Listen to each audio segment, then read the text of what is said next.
வணக்கம். இது தாத்தா பாட்டி லைஃப் ஸ்டைல். இன்றைக்கி என்ன பார்க்க போகிறோன்னா பாக்கியலட்சுமி நாடகத்தை பற்றி தான் பார்க்க போகிறோம்.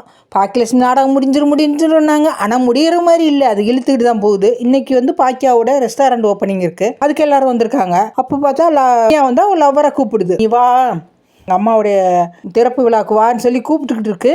அப்போ அந்த பையன் சரின்னு சொல்லி வர்றான். வரும்போது செல்வி அப்படியே அந்த பையனையே பார்க்குறாப்புல, இப்படி பார்த்துக்கிட்டே இருக்காப்புல. அப்புறம் கிட்டக்க வந்த பிறகு, என்னடா ஆகாஷ், நீ வரமாட்டேன்னு சொன்னேன், இப்போ வந்திருக்க அப்படிங்குது.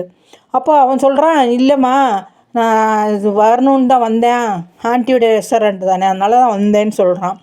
அப்போது அப்படி பேசிகிட்டு இருக்கும்போது அப்போ தான் தெரியுது எல்லாருக்கும், இது ஒரு ட்விஸ்ட்டு தானே. அது திடீர்னு அந்த பையன் வரும்போது அது செல்வியோடைய பையங்கிற மாதிரி ஒரு ட்விஸ்ட்டு.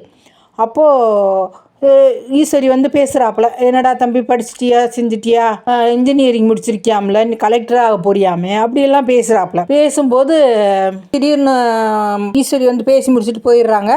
அப்புறம் செலியன் வராப்புல. செலியன் வரும்போது அவங்க இந்த அம்மா போய், என்னடா மாமனார் வீட்டில் தங்கிட்ட, வரமாட்டியா போக மாட்டியான்னு ஜெனியை கூட ஒரு மாதிரியா கொஞ்சம் கடுமையாக பேசுகிறாப்புல. உங்கள் அம்மா வீட்டிலே இருப்பியா, அங்கே இருக்க மாட்டேன் போக மாட்டேன்னு சொல்லுவேன், இப்போ எப்படி நீ அங்கே இருக்க அப்படின்னு சொல்லிட்டு ஒரு மாதிரி கொஞ்சம் கடுமையாக பேசுனோன்னா அந்த பொண்ணு போயிடுது.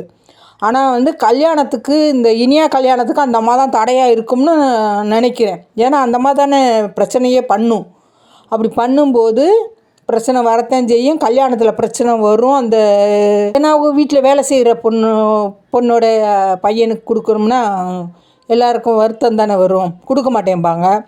பணம் இல்லை, நம்ம வீட்டில் வேலை பார்க்குற பொண்ணுடைய பையன் அப்படின்னு பிரச்சனை பண்ணத்தான் போகுது அந்த அம்மா. இது எல்லோரும் நம்ம பார்க்க தான் போகிறோம். பொறுத்திருந்து பார்ப்போம். வணக்கம்.